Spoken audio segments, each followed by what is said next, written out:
Bu Siti, Iya, kenapa Bu Nopi? boleh minta waktunya nggak? Iya, sok atuh. Mau ngomong apa Gini, ini teh? aku mau curhat. Oh, iya, sok. Silahkan atau aku Gini, mendengarkan. gini. Di kelas itu anak-anak kelihatannya kok udah mulai eh, bosen ya sama pelajaran aku. Nggak tahu kenapa gitu ya. Terus ketika aku cek tugas-tugasnya ternyata cuma 50% yang ngumpulin. Kira-kira Gusti ada solusi nggak? Harus gimana? Jadi, apa yang Ibu harapkan dari pembicaraan ini?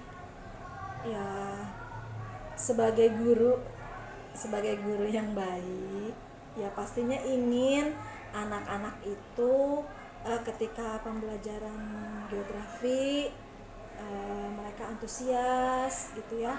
Terus pembelajaran yang menyenangkan, kemudian pengerjaan tugasnya pasti ingin masuk dong 100% gitu. Menurut Bu Nopi, apa yang membuat anak-anak tidak antusias dalam pelajaran Bu Nopi ini? Apa ya, mungkin gini ya, pembelajaran geografi itu termasuk pembelajaran yang apa ya, yang monoton gitu ya, yang monoton, yang membosankan, atau barangkali karena metode dan media yang saya berikan mungkin tidak menarik buat mereka gitu.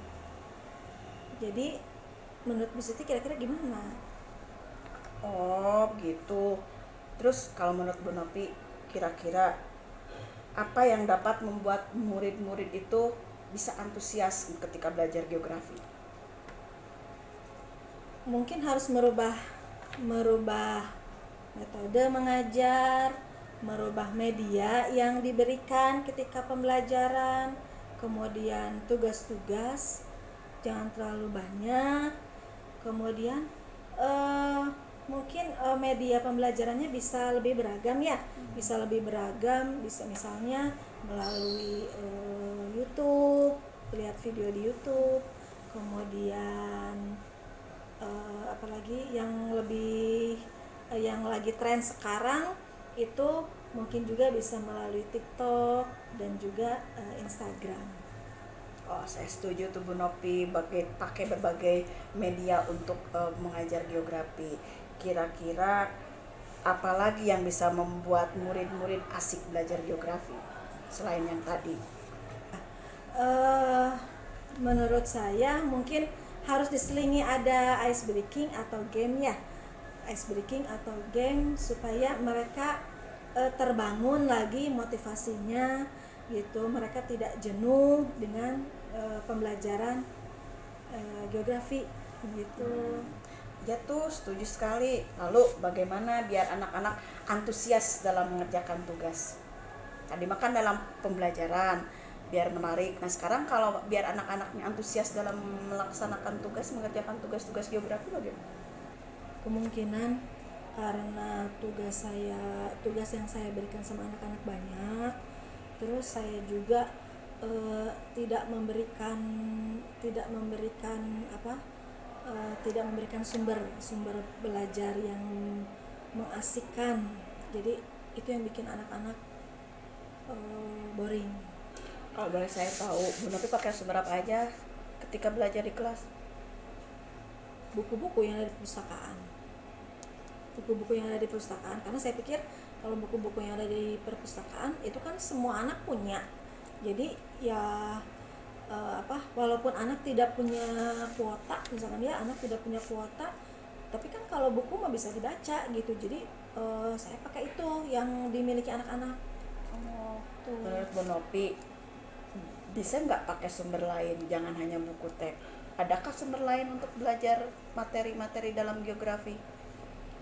Bisa aja sih, banyak sebenarnya itu ya, apalagi sekarang kan banyak yang digital ya, bisa anak-anak bisa lihat video-video yang berhubungan dengan materi pembelajaran di YouTube, kemudian bisa membaca artikel di blog, kemudian apalagi ya, tulisan-tulisan ilmiah di internet, atau misalkan juga bisa lihat sumber belajar lain yang sekarang lagi tren, misalnya TikTok dan Instagram. Itu menurut saya begitu. Nah, betul tuh, saya setuju. Kita bisa pakai berbagai macam sumber untuk belajar geografi. Nah, sekarang rencana Ibu untuk menyelesaikan masalah-masalah yang Ibu hadapi di kelas itu akan bagaimana? Pertama, yang paling utama pasti bikin RPP ya. Pasti merancang dan membuat rencana pembelajaran yang sumber belajarnya harus mengasihkan. Itu. Kemudian yang kedua, mungkin tugas ya. Tugas yang saya berikan jangan terlalu banyak. Gitu supaya anak bisa mengerjakannya. Kemudian memberikan tugas sesuai dengan anak-anak mengerjakannya sesuai dengan bakat dan minatnya. Itu kalau menggunakan berdasarkan bakat dan minatnya, pasti kan anak-anak juga antusias ya mengerjakannya. Ini yang saya bisa gitu. Itu bisa membuat bisa anak menyelesaikan tugas-tugas dalam bentuk drama atau membuat poster, kemudian infografis, kayaknya itu. Nah, Mungkin seperti itu. setuju tuh saya, kalau berbaca tugasnya disesuaikan dengan minat dan bakat siswa. Terus komitmen Ibu bagaimana tuh untuk melaksanakan rencana Ibu? Ya tadi pasti saya yang pertama buat rencana dulu ya, buat rencana pembelajaran, kemudian yang disesuaikan dengan sumber belajar yang menarik gitu ya, mengasihkan biar pembelajaran tidak monoton. Kemudian tugas yang diberikan, biarkan anak mengerjakan sesuai bakat dan minatnya ya. Biarkan anak mengerjakan sesuai bakat dan minatnya yang biar anak-anak ya tetap bersemangat untuk mengerjakan tugasnya gitu. Nah, itu yang rencana Ibu tuh kalau di pembelajaran yang terbaru itu namanya pembelajaran berdiferensiasi. Oh iya. Terus siapa sih yang akan Ibu ajak untuk melaksanakan komitmen Ibu? Siapa saja yang bisa bantu? Yang bisa saya ajak diskusi mungkin Pak Heri ya. Pak Heri sebagai teman 1 MGMP pasti bisa diajak berdiskusi gitu ya, untuk bagaimana caranya membuat pembelajaran terdiferensiasi gitu ya, pembelajaran yang beragam gitu. Nah, kemudian teman-teman yang